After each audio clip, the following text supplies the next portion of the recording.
world of cable news screaming and social media echo chambers, it's easy to lose the signal in the noise. Every day, policy is debated, votes are cast, and your tax dollars are spent. We cut through the headlines to bring you the critical context you need, focusing on what's really going on in news and politics. Welcome to the Analytical Iowan Podcast. This is your daily dose of fact-driven politics. Let's analyze today's news. Here's Eric. We are back here on the Analytical Iowan Podcast. It is Sunday, November 2nd, as you are listening to this. And today is the day that we turn the clocks back an hour, as daylight savings time has come to an end. And now, why do we turn the clocks forward in the spring? To save an hour of time and transfer it to the end of the day so the sunlight lasts longer, so we can enjoy the time in the summer when we have the sunlight and it doesn't feel like we are going to bed so early because it's still nice out and the sun's still out and all of those things. And in part, it was originally designed to help farmers and make sure that farmers had access to as much daylight as possible without upsetting their routine for doing other things and getting up in time to do all of the other things that they would have to do throughout the year. Now, we've talked about ending it several times, and I believe the last time they tried was in the 70s, and that failed. They ended up reverting it back. But now that we're dealing with it, we go ahead, and it just keeps happening year after year. Now, if you have mostly smart clocks and clocks connected to the internet, they will have already flipped for you. You probably won't even notice it anymore. But just remember, if you have old school clocks, even just a plug-in digital clock, that you will need to change that clock today, or you're going to be an hour late for everything. Now, most people will use that extra hour to, catch up on sleep. Not me. I'm here recording a podcast during the hour switch. Right before I started recording this, actually, here in the Central Time Zone, it had flipped from 1:59 a.m. back to 1 a.m. And I'm using that extra hour to record this podcast for you because I'm awake. So, that being said, we got a lot to talk about. Now, we are in day 32 of this government shutdown. And it doesn't, actually day 33 of this government shutdown. It doesn't appear to be any end in sight. Tomorrow is Monday. The Senate is going to reconvene, and apparently they are going to try for the 14th time to pass the House-passed CR to fund the government. 14 attempts in 34 days. And so far, 13 of them have failed, and I don't think this is going to change anything. Now, you're going to hear MAGAs, you're going to hear Republicans try to blame the Democrats for this government shutdown, and that's just untrue. Why? Well, in part because MAGAs and Republicans don't understand what's going on. Now, Republicans, if they're politicians, they just want somebody out to blame. They don't want to take the blame for it. People like Speaker Mike Johnson, who is trying to say Democrats are actually in control because of the filibuster. But no, Republicans have control of the presidency, the House, and the Senate. They could open the government back up. They could. They could end this. They're not. How could they end it? They could, as I was just talking about the filibuster, they could nuke the filibuster and change the Senate rules. Now, Republicans love the filibuster when they are in the minority party. And they do not want to get rid of it, especially when they're in the majority party. Why? Because they know eventually they will be the minority in the Senate again. And when they are, they want to use the filibuster to prevent the majority from just overrunning them and doing whatever they want to do. If the filibuster had been gone during the beginnings of the Biden administration, some of the things that would have gotten through probably would have been a codifying of Roe v. Wade. And we wouldn't have dealt with Roe v. Wade being overturned as this Supreme Court looked at the precedent set there, and they said, yeah, there is no precedent to a right to an abortion in the Constitution. But if there was a law that would have been passed, they would have had to look at the constitutionality of the law and not what they did in the fact when they overturned Roe v. Wade. Now, some other things that could have potentially gotten passed without a filibuster. There would have been a very different version of the Affordable Care Act passed, because what we got was only what we got after the Republicans filibustered the original idea, negotiated, and came up with what we now have for the Affordable Care Act. This was the best deal we were going to get during the Obama administration. And they turned around and they agreed that on this particular version of the Affordable Care Act. But even then, after they agreed to it and we were able to get it through the filibuster, they've still been trying to get rid of it ever since, and they've been trying to demonize it ever since. But this is the deal we got through. You could have just let the other one through, the one that we originally wanted, and seen how that affected healthcare. But they didn't want to do that. And they have been trying to make it fail ever since. And that's part of what they're trying to do here during this government shutdown. Now, one of the things the Democrats want is an extension of the Affordable Care Act subsidies. We've been talking about those. They are set to expire at the end of the calendar year. Now, Republicans promised back in March that there would be negotiations and discussions on the Affordable Care Act subsidies. In exchange, Democrats agreed in March to fund the government through September, and they took a lot of heat for appearing weak when it comes to Republicans and not pushing to get anything done, because they weren't changing funding levels. They were going to keep it at Biden levels, and they appeared weak for not letting the government shut down because they needed Democratic votes back then too to pass that clean CR. And the Democrats said, okay, you agree to talk to us about Affordable Care Act subsidies. We accept your agreement. We will fund the government. They did. Now here we are, less than 2 months now to the end of the year, and Republicans are still saying, yeah, we'll talk about it later. Let's fund the government now. We'll talk about it later. We promise. Well, how many more promises are they going to take from Republicans? Beyond that, you have the one big beautiful bill that got passed in July. Now, Republicans and Democrats had agreed to fund the government at certain levels. Again, those levels were the same levels that the Republicans had previously agreed to under Joe Biden. And they negotiated in good faith and averted a government shutdown and kept the government open. Well, at those spending levels, nothing changing. And then they come through with the one big beautiful bill, and they cut a bunch of spending, including $1 trillion to Medicaid over 10 years, and money to food stamps, to SNAP benefits, to WIC programs, to money going to food shelters or food banks and things like that. And a bunch of programs got cut with their spending. And then in August, I believe it was, they passed the rescissions package, which turned around and cut more money from PBS and NPR and cut their funding. So even if they pass this supposed clean CR, it is not funding things at the same levels that the Republicans had agreed to in good faith in March. It's at the new reduced levels. Well, that's not agreeing to the same thing they did before. Again, Republicans had promised Democrats that they would fund programs to the end of September at the levels they promised in March, and then turned around and said, yeah, you know what? We're not doing that. We're not doing that. We're not funding it till then. So why would Democrats agree to open the government back up? Now, Republicans could open the government. They could do it. They could do a couple things. One, they could end the filibuster. They could carve the filibuster out for this kind of spending bill. And you know what? They would pass it. They have the votes.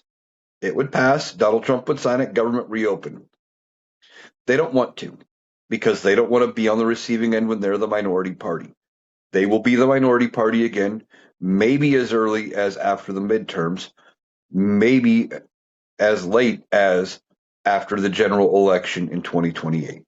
But I believe one of those two times, Republicans are going to end up the minority party, period. Now, as far as that goes, they know they will be the minority again, so they want to keep the filibuster so they can block Democrats from getting anything done.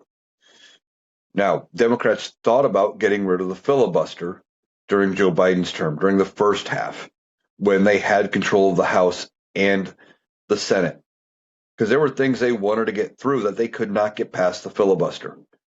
And they had two senators, Joe Manchin, Kristen Sinema, who both said, no, we're not going to vote to change the filibuster rules.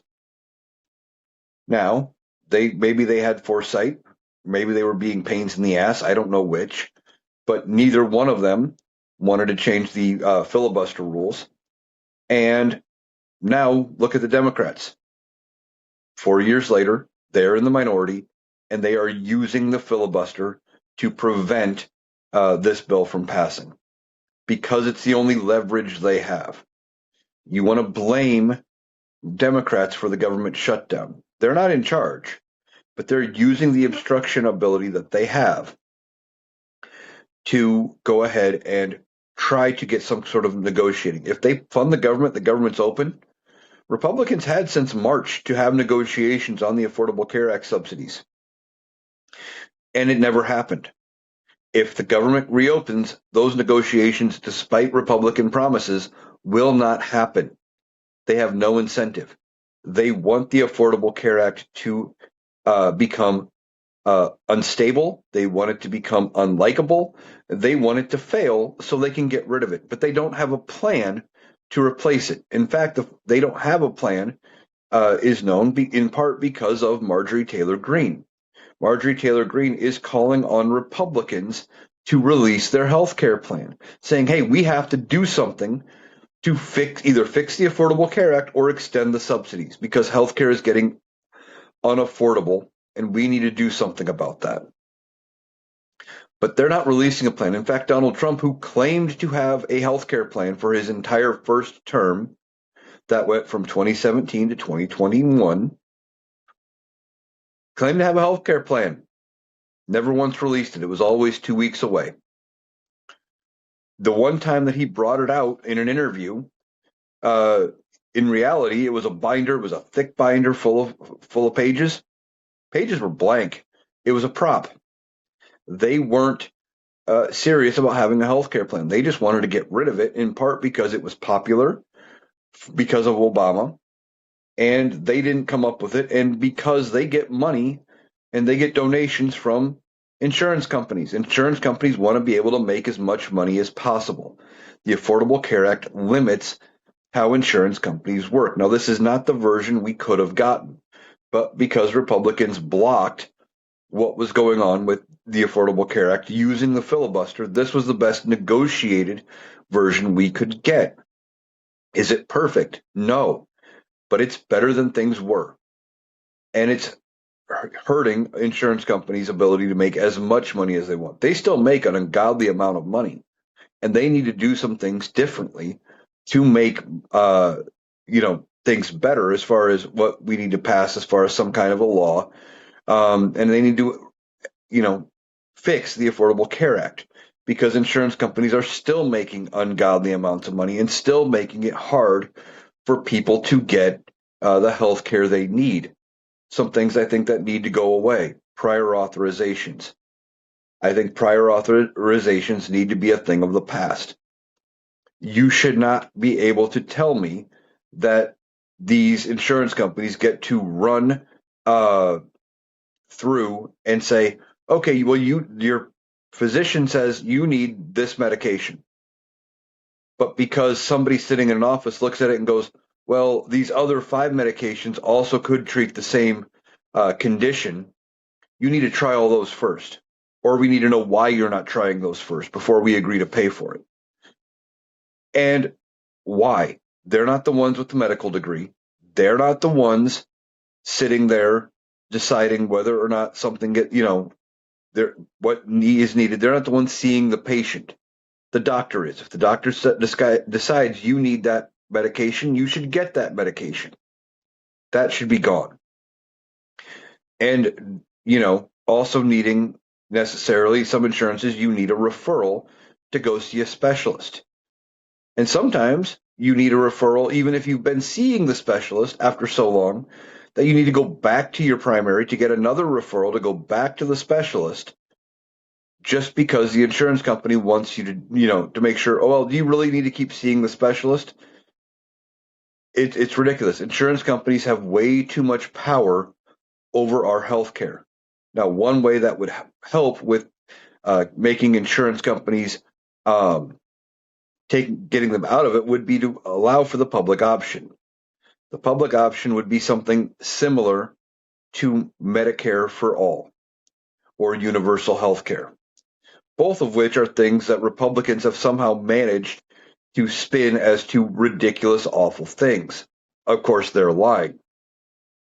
I was having a conversation with somebody a while back who was complaining that they had to wait, I think it was 3 months to get in to see a doctor.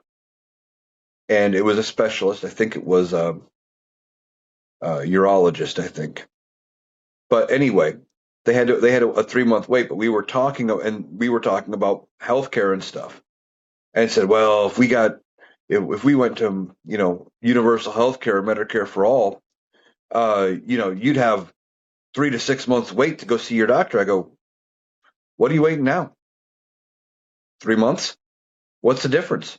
You couldn't get in tomorrow if you needed to. Now, maybe they would have made an exception if you got bumped, and if it was serious enough. But apparently, what they looked at it and said, well, we don't even have a time slot to see you for 3 months. Luckily, they were okay with that wait, and it ended up being fine in the end. But if we had universal health care, Medicare for all, one of the things that they like to complain about when we talk about it is the wait time. How would it be any different than now? Beyond that, you would take insurance companies' options out of it. They would just get to pay it. And if you had a Medicare for all system or whatever, you would have a single payer. Now, a lot of the things Republicans seem to think about how that works, they also carry over into the food stamp program. I'll talk about that in a minute. But they like to seem to think that, well, if we went to Medicaid for all or universal health care, that, oh, you just go to the doctor and the doctor would never see a dime for any of the services, that they wouldn't get paid. No, they would get paid, but everybody would be paying the same thing, and it would all come from the government. Now, the government would not have a say over if you do it right, if you set the law up right. In fact, your doctor would have more control over your health. Because if you say there's no prior authorizations required, no sort of agreement, the only thing that would be set up is limits. Okay, you go to the doctor. Okay, and they say, okay, this year, under this Medicare for all payment, your doctor gets $100 for each office visit they see. And then every person pays $100. Now, the way it currently works under this private healthcare system with capitalism is I may go to the doctor. They may initially charge me $100. My insurance will negotiate, said, well, the most we're going to pay is $90 for an office visit. So they already lost $60 on the office visit because my insurance won't pay that. And then they say, well, most we're going to pay is $90, but Eric here needs to pay his copay. His copay is $35. So the most they pay is $65. They still get their $90, but they would have gotten $150 is what they were billed. But somebody else may come through and their insurance may say, well, okay, well, we'll pay $100. But their copay, their patient's copay is $40.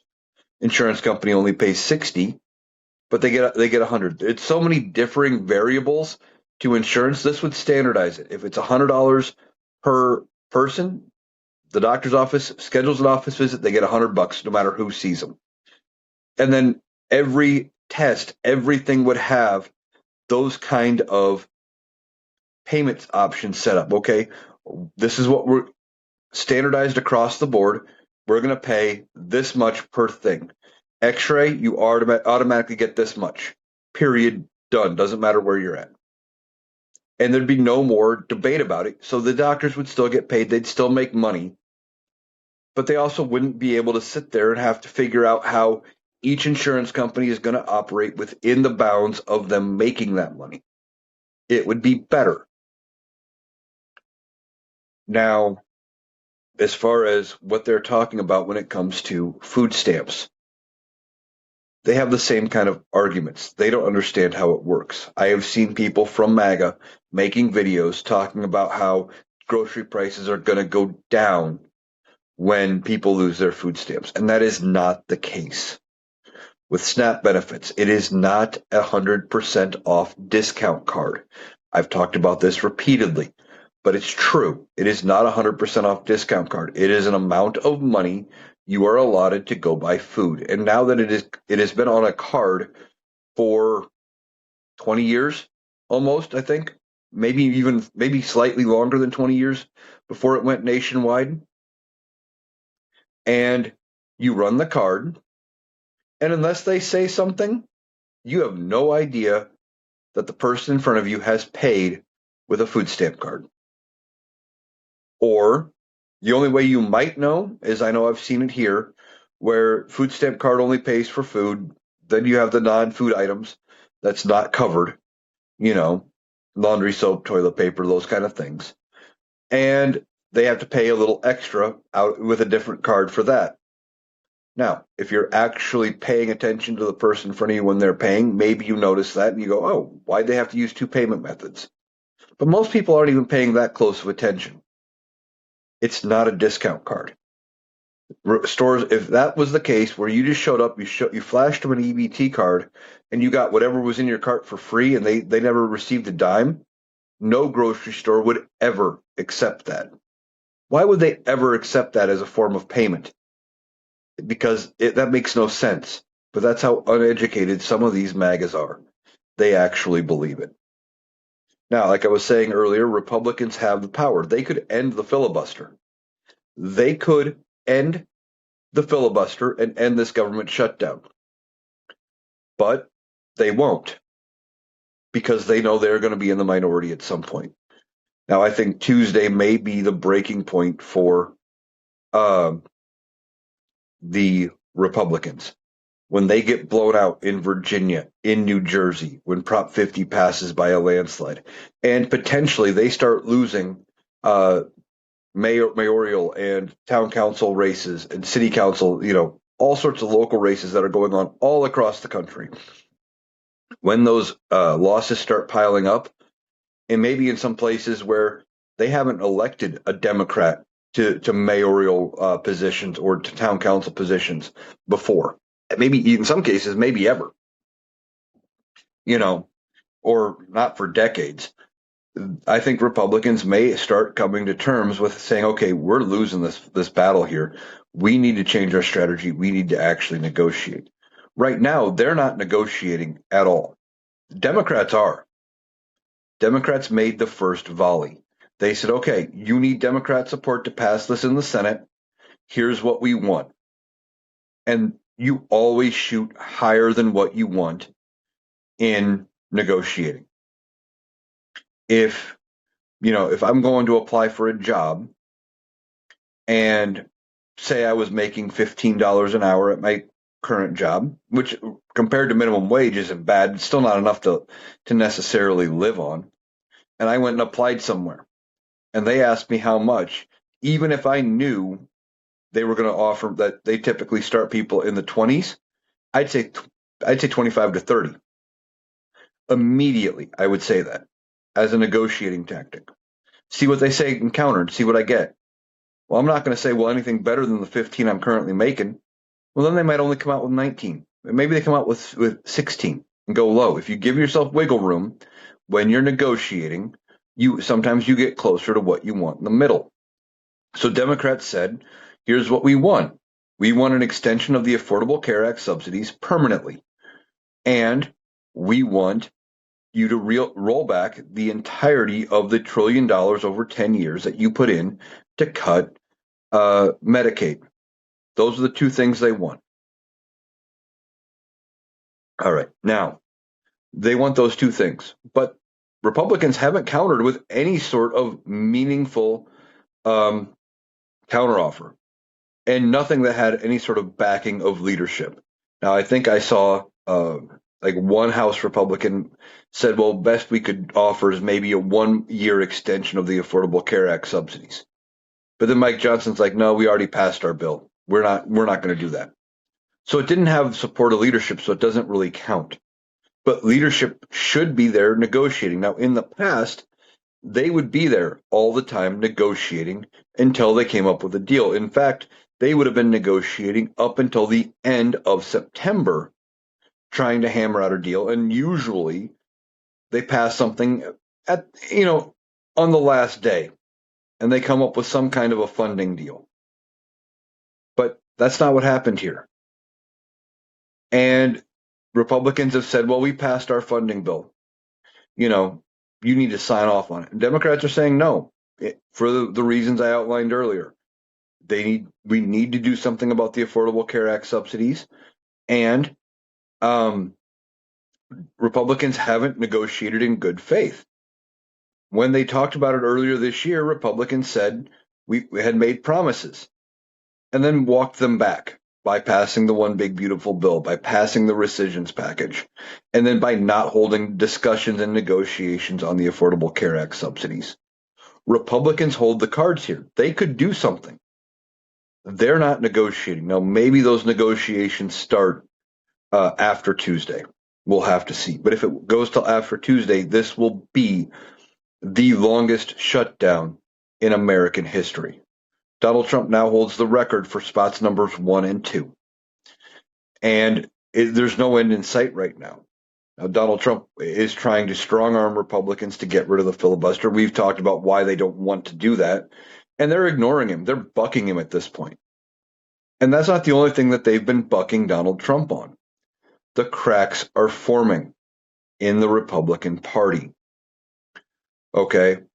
They are not a cohesive unit. They haven't been a cohesive unit since before the 2024 election, and it's getting worse. They don't want to break with the filibuster. And Donald Trump is fuming because he wants them to do what he says. Some Senate Republicans have sided with Democrats 3 different days this week to pass measures saying, yeah, we're going to reverse all of your tariffs because tariff power resides in Congress. And one of the things, even with the law Donald Trump is trying to use to strong arm these tariffs, there is supposed to be a limit to how long they can go on, because it's supposed to be short term, and Congress is supposed to, pass something to approve them and keep them continuing. Now, these bills repealing the tariffs are not going to end up probably passing the House. And right now, the House isn't even in session. Mike Johnson keeps finding excuses to keep them out of session. In fact, I have not heard if they are going to be in session this coming week. They didn't work a single day in October. They took the last week and a half off. I think it was maybe 2 weeks of September off. They have only worked like 10 days since July, but they're still getting paid, all while people don't have access to food. And Donald Trump doesn't seem to care. Now, as far as the Senate cracks forming and them passing this rebuke of the tariffs, what difference does it make if it won't pass the House of Representatives? Well, it makes a lot, because also on Tuesday there are going to be oral arguments in front of the Supreme Court about Donald Trump and his emergency tariffs that he has been putting on. And it doesn't look good for Donald Trump. Why? Why do I think it doesn't look good for Donald Trump? Well, because this is not going to be a case where they are doing something, this is going to have long-reaching implications on constitutional and congressional power, on presidential power, etc. This decision is not going to come quickly out of the Supreme Court. And in fact, what may happen is they may say, okay, Donald Trump's tariff powers are suspended until we rule. They might say that the lower court's ruling saying uh, that Donald Trump's powers are not enabled to enforce tariffs like he thinks they are, because that's what the lower court said. The lower court said, no, that is not in the law you are citing. You cannot put these tariffs on. Now that would be a good thing, and they could say until we rule, lower court's ruling stands, and leave it as is, or go follow that ruling. They could also say, well, we're going to stay that until we issue our ruling. Either way, it doesn't necessarily signal which way they're going to lean, because they could just as easily say, okay, lower court ruling stands, not put any sort of a stay on it, and then come out when they rule and say, yeah, Donald Trump, you're right. But I don't think they're going to do that. Now, why do I think they're going to rule against Donald Trump on these tariffs? Well, two things. One, the law Donald Trump and his administration are citing as his justification for the tariffs, nowhere in it does it mention tariffs. And tariffs are a duty. They have the ability, and Congress has the ability to levy those, not the president.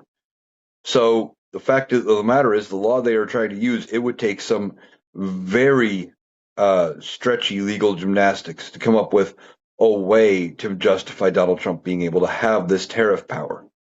The other thing is, with Congress, or the Senate specifically, passing these three resolutions saying, no, we don't agree with your use of tariffs in these cases.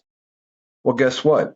That signals to the Supreme Court that Congress, who is supposed to have power of tariffs, at least part of Congress, is saying we don't agree with how the president is using these tariffs, and that he should be able to have this authority. And I guarantee you, at least some of the Supreme Court justices are going to look at that, and it's going to weigh on their decision. And the simple fact that those were passed by a Republican controlled Senate with bipartisan support is going to also affect how the Supreme Court looks at it. That would be different than if the Senate was controlled by a Democratic majority and then it passed. Well, they'd say, okay, well, actually, maybe that's just party differences. And they wouldn't look at it. But his own party is saying, we don't want you to use tariffs like you are. And that is a big thing that Donald Trump is going to have to come to terms with if he loses the tariff power. Now, he is trying to gaslight us and to tell us that he's received trillions and trillions of dollars from tariffs. That's not the case. One of the last figures I saw said it was less than $300 billion of what we've made in tariffs. But Donald Trump is convinced about that he knows how tariffs work when he doesn't. They are not paid by the foreign country. They're not. Donald Trump will tell you and lie to you, probably because he doesn't know, that tariffs are paid by, say, China. Okay. And if he puts a 57% tariff on China, that money goes from the Chinese coffers to the American Treasury, and that we make all this money. But that's not the case. I'll use Walmart as my example. Walmart buys a $10 item. When it hits the port, if there's a 57% tariff on it, it now, instead of $10, it now costs $15.70. That's how the math works. That $5.70 that they made on the tariff came from Walmart. So instead of Walmart selling that $10 item, say for $15, now it's going to be $22 in their store, because they have to make a profit on the item they brought in. If it was a $10 item they were selling for $15, well, and now it costs them $15.70, they're not going to sell it for $15 anymore. They're just not. They're not going to eat that cost. Your price is going to go up. And everything is going to go up because of the tariffs. Now, we are hearing that Donald Trump was on this Asia trip. Okay. And he kept saying he had deals in place. Well, he said he had the framework of a deal with China, and that it was all going to be good. Except now we're hearing that maybe that's not the case. Okay. This framework deal from China, one, we haven't heard it much out of China saying that the deal is actually going to get signed. We keep hearing them say basically the same thing, that they're going to continue negotiating with the United States. That doesn't sound like a deal is done and that it's basically waiting for the ink to dry in signatures, the way Donald Trump and his administration would have you believe. Now, uh, when it came to Japan, one of the things he said was he negotiated and he claimed that there was a big multi-billion-dollar investment, like I think it was several hundred billion coming in from Toyota to invest in the United States. And Toyota's like, no, we didn't agree to that. That's not what we said. Donald Trump is exaggerating a lot of what he did on this Asia trip to make it sound better. Now, speaking of the Asia trip, Donald Trump was talking about how he was greeted overseas. And he talks about, how he was honored by the Japanese prime minister and how he was gifted some gifts from South Korea. We've talked about those gifts, one of them being a crown. Now, Donald Trump loves that idea. Any gift he received was not a gift for him. Those are gifts to the American people. He doesn't get to keep them without congressional approval. Period. Now, this Congress may approve it anyway because, well, that's what they are. In some cases, they would bow to Donald Trump and they would kiss the ring. They may, regardless of what Congress does, they may be able to go to his presidential library after he's out of office as a display piece, but they should not end up in Donald Trump's personal hands, in his private collection and things that would become like family heirlooms or something like that. That is not how that is supposed to work. Those were gifts to the country. Donald Trump is just the representative. But he was talking about all of the honors and things that he received over in Asia on this trip, and he says, "Well, oh, I was so honored. That's how I should be treated, and they respect us again." No, they don't. They just know how to manipulate Donald Trump and get him to do certain things. That's all it is. Donald Trump is easily manipulated. He is a useful idiot. You pat him on the back, tell him he's a genius, maybe give him a gift or two, and you might be able to get something out of him. That's why the gifts were given in the first place. Donald Trump is not some kind of brilliant mastermind. He's just not. But he thinks he is. He thinks he somehow regained the respect of the entire world. The world doesn't like him. They look at him with contempt. That's why they're having meetings like with NATO, trying to figure out how to do things that NATO needs to do to protect NATO countries without U.S. involvement.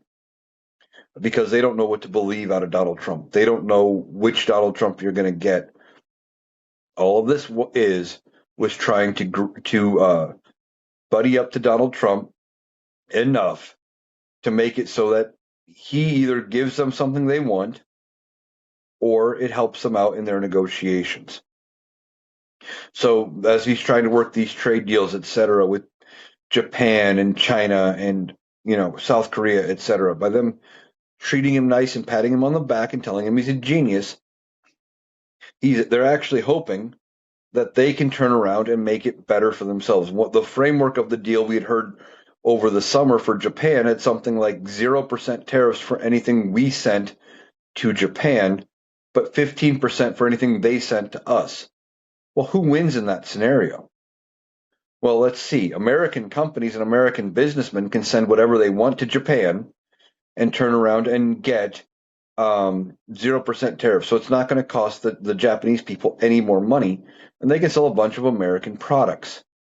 But if you put 15% on Japan coming into the United States, well, hey, guess what? That means it's 15% more expensive here in the United States. That just means they're either going to sell less items here, or they're going to sell just as much because Americans are dumb and will pay the extra price, and they get the better deal of it because they can buy a bunch of stuff we make sent over there for cheap. So these gifts and stuff were only there to be beneficial to the countries, to get Donald Trump to do what they want. They're trying to use a very useful idiot. All right. Now, All right, now here's a bit of speculation I normally wouldn't go into, but I've been seeing it everywhere. Now, JD Vance came out and he was doing some event, I believe it was with Turning Point USA, the Charlie Kirk Christian nationalist organization, that far right group. And JD Vance has been doing several guest host appearances and other appearances on the Charlie Kirk show. And he was talking about his wife, Usha Vance. And she is, I believe, Hindu. And that one of the things seems to be that even we were surprised that MAGA was okay with her, given their anti-immigration stance, and the fact that she seemed to be okay standing next to JD Vance, like at the Republican National Convention, where there were signs talking about mass deportations and immigrants go home, those kind of things. Okay. Well, he made some comments about how he is hoping every day that she would convert to Christianity and that, she would make that choice. Now, by itself, I didn't think much of it. That's why I didn't do any stories about it. I have yet to talk about it here on the podcast. But then something else came out. And he was at some event, and I don't know which Turning Point event it was because I don't follow them that closely. But he was there with Erica Kirk, the widow of Charlie Kirk. And he walks up to her on stage, and it was a very awkward positioned hug, I guess you could call it. Maybe you've seen the image floating around. And his hands end up on her hips, and she's very close to him, and she is basically running her fingers through the back of his head, through his hair. It looks weird. It looks awkward. And there is a theory running around, a conspiracy theory, if you will, that potentially he is going to be leaving his wife and getting a divorce to end up with Erica Kirk. Now, is it possible? Yeah. And why? Well, if JD Vance is supposed to be the successor to MAGA, and he's supposed to end up representing what MAGA wants, MAGA does not like immigrants. They, for the most part, want to get rid of all immigrants in this country, and they want people that look more like JD Vance and Erica Kirk. It wouldn't surprise me if there is something being set up there between the two. Now, am I saying there's an affair going on? I don't know. I don't know that for a fact. The whole thing looked awkward, and if it wasn't for the other comments that he made about wishing that his wife was a Christian, which Erica Kirk claims to be at least, and I can't ever say for sure if anybody is or isn't, but I also know the teachings that I was taught, and a lot of these so-called Christians do not follow the teachings that I was taught. But anyway, this whole thing is bizarre. The simple fact that she's being grabbed by her hips, and then she's running her fingers through his hair.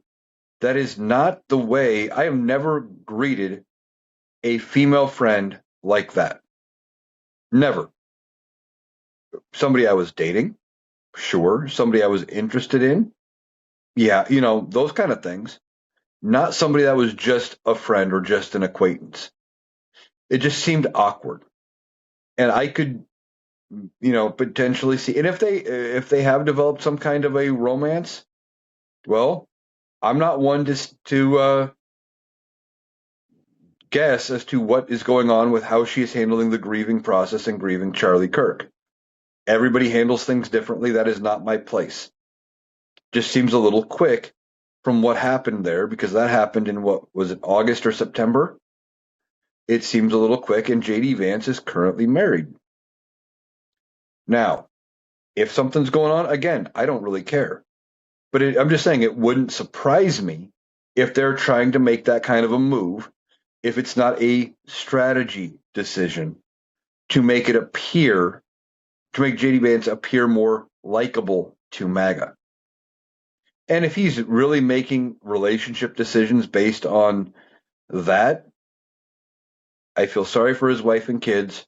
They don't deserve to be put through it. However, at the same point, Usha Vance decided to marry him. So there is that. But, I don't know if she knew what he was like, if he was even this bad back then. Because we didn't know really who he was then. He kind of came out of nowhere into the political scene, and it was only because Donald Trump needed a running mate. He was announced last minute. We hadn't even heard of him till like 2 or 3 days before the RNC. Sure, he was a member of Congress, but he had kind of kept to himself, hadn't done much, etc. And that was that. So if they're trying to make him more palatable to MAGA for a 2028 presidential run, I've got news for MAGA. It's not going to work. Why? Because there's no way. I don't think there's any way anybody connected to Donald Trump wins in 2028 at this point. Being connected to Donald Trump is going to be uh, a political death sentence.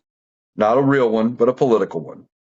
Now, there's going to be investigations when this is all said and done. And anybody connected to Donald Trump is going to probably end up having to testify before Congress, testify before the DOJ. And there's going to be a lot of people that are going to have to be held responsible for things that have happened because of Donald Trump. And I'm going to tell you this, I just don't see any way that any Republican that is connected to Donald Trump is going to win in 2028.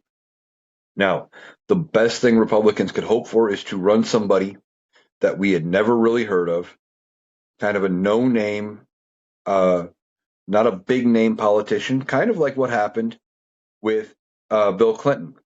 Bill Clinton ends up gaining steam in the primary, going up to run in 92 against George H.W. Bush. And most people think that at the time, George H.W. Bush would have won. But then in the lead up to the 92 election, the economy took a shit. And all of a sudden, they didn't want to give Bush another term. So they voted in the Democrat, somebody who wasn't considered a high likely chance to win and probably wasn't the Democrats' best pick. Like it wasn't, if you would have asked establishment Democrats at the time if he was their pick, I guarantee you they would have said no. He probably wasn't their ideal front runner. And I think Republicans may have to have that kind of a situation going into 28. They run JD Vance as the sitting vice president, or as I've said, I think Donald Trump doesn't make it to 28. They run JD Vance as the incumbent president because you have to. And whoever he picks as his VP, if he's the incumbent, so maybe it's Marco Rubio or some other establishment, like established MAGA politician. I don't think some people have suggested there's an idea that they pick a reasonable Republican to replace the JD Vance as VP when JD becomes president, and then they remove JD Vance and put the reasonable Republican in trying to win 28. I don't see that happening. I think they're going to have to pick somebody semi-reasonable to be JD Vance's VP if he has to become president between now and 28, which I think is highly likely. Donald Trump is not in good health. So if they do that, he would have to run in 28 as the incumbent. I just don't see any way he wins. And it wouldn't surprise me if they are trying to set it up to make him more palatable to a certain section of the country. But see, what their problem is, as they're trying to make him more palatable to MAGA, they are going to make him even less favorable to the rest of the country. And they don't realize it. They seem to think that because MAGA is controlling everything their party does, that everybody likes MAGA, and that is just not the case. Most people don't like MAGA. But that's where we are right now. We have Republicans making decisions that make no sense, doing this dumb stuff, and then we end up where we are. Now, one of the last things I want to talk about is apparently Donald Trump is talking about making strikes now. He's got a new target.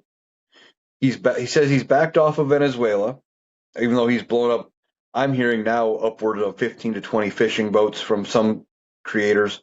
Last I had heard was 10 confirmed, but apparently they've blown up some more. Um, and they've even admitted, the Pentagon's admitted that they don't necessarily know who was on the boats, just that they had reason to suspect them for running drugs and contraband. And as I've talked about before, the proper way to handle it was not blow them up in international waters. That's a war crime. But instead let them get to U.S. waters, have them be intercepted by the Coast Guard, seize the boat, search it, and then charge them. That's how you do that. Arrest them and charge them. You don't blow them up like your judge, jury, and executioner. He had said now that he wasn't going to strike land targets in Venezuela after some people suggested we were on the brink of doing just that. Now, maybe that'll come out, that'll have changed in the next day because Donald Trump changes his mind rather quickly on a lot of things because he acts on emotion and feelings rather than any sort of fact. And if the Venezuelan president pisses him off and says something he doesn't like, of course he may go back on that. But he's got a new target. Now he's talking about going in and doing things in Nigeria. And why? Well, he claims, again, without a lot of evidence, about Christian persecution in Nigeria. Well, that's not how we do things. We don't go in based on religion and try to deal with that. You put sanctions, you go through the UN. If the UN decides to do something, you go with what the UN decides to do. It is not up to Donald Trump and his desires to go out and start a war. Now, if he decides to go after Venezuela or Nigeria or wherever and start a war, why would he want to do that? Well, in part, that comes from this conversation that was held with Zelensky of Ukraine a while back when Zelensky was in the White House. And Zelensky said, hey, per the Ukrainian constitution, since we're in war, it's not safe to hold elections, so we're not holding elections. His term's been up, but because of the ongoing war, they haven't been able to hold elections. And Donald Trump's like, oh, so you're telling me if we're in a war, you can cancel the elections and I can stay in power. That's effectively what he said. Except here's the thing, that is not the case in the United States. There is no mechanism inside the U.S. Constitution to do that. So he's talking about going after Venezuela, maybe Nigeria. They're soft targets. They're targets that we could overrun in a couple of days, maybe. It wouldn't take very long.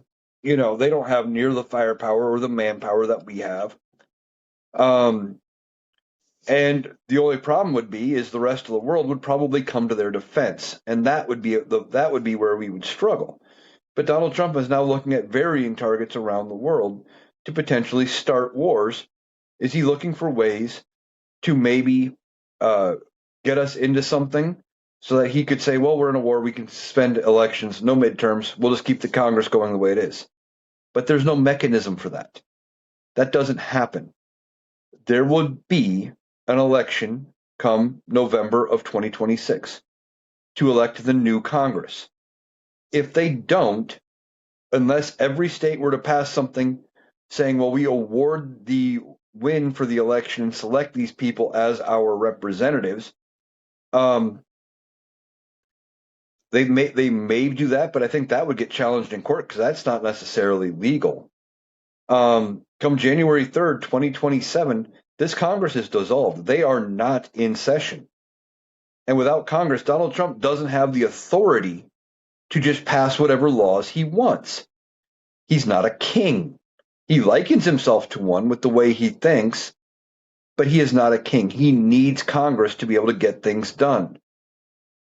And so when the midterms happen, Donald Trump is going to be surprised. I think he may be looking for ways to make them not happen. I just don't think that's going to actually, be there. And I think come January 3rd, 2027, there's probably going to be at least one, if not both chambers of Congress are going to be held by the Democrats. and Donald Trump will get nothing else accomplished the rest of his term. And he's terrified of that. So he's looking for ways to rig the midterm elections and other elections, etc. But see, going into war with Venezuela or Nigeria or whatever won't stop elections, because we have held presidential elections during wars.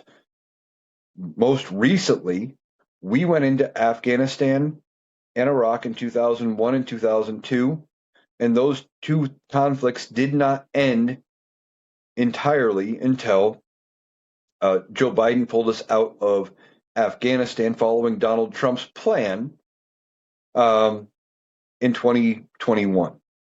So we were in Afghanistan for almost 20 years. Okay?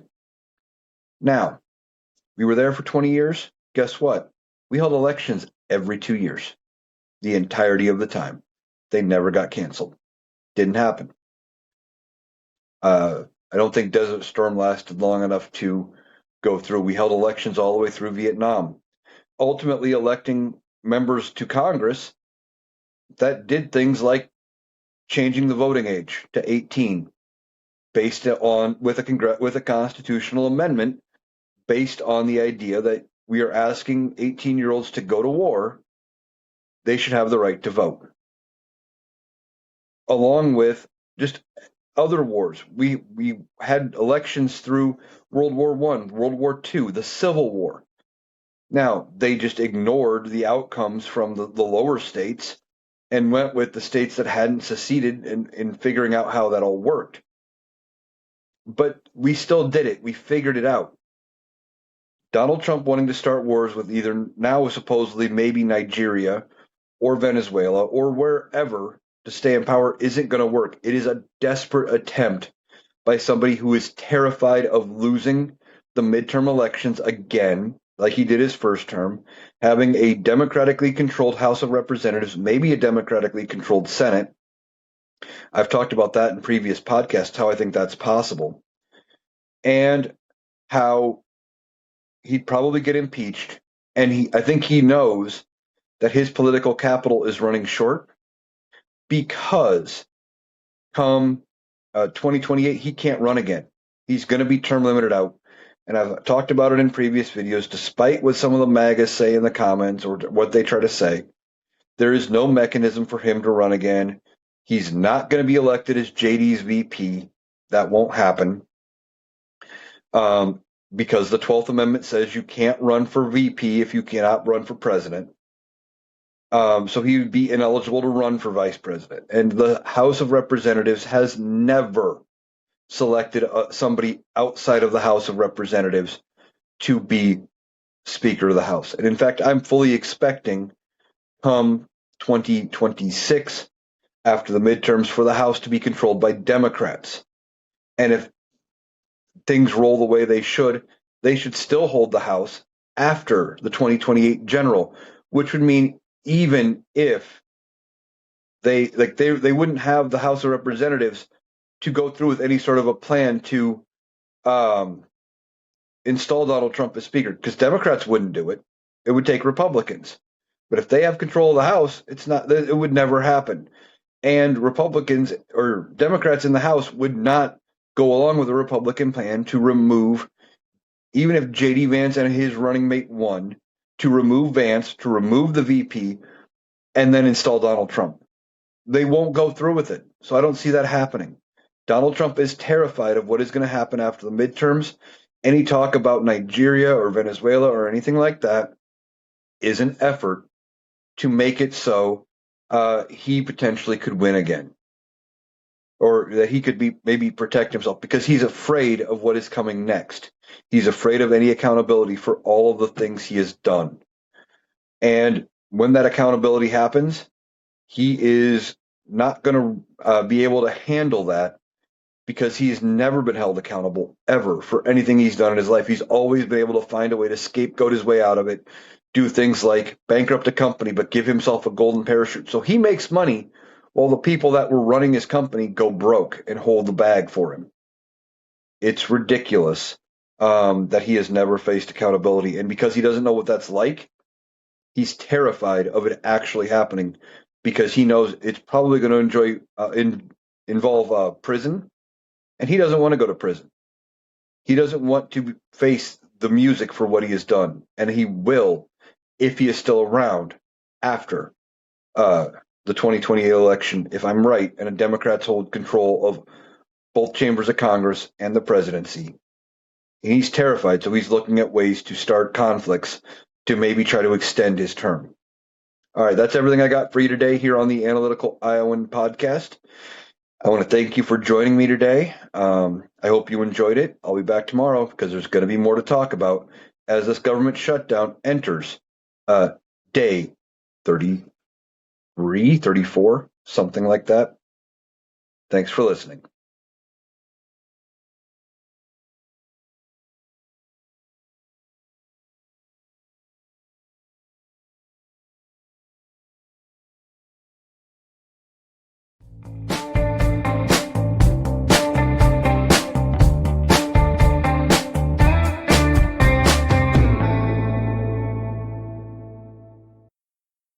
That was Eric. That does it for our analysis today. If you appreciated us cutting through the noise to get to the critical context, please make sure you're subscribed to the Analytical Iowan podcast on Spotify and YouTube. We'll be back tomorrow. Thanks for listening.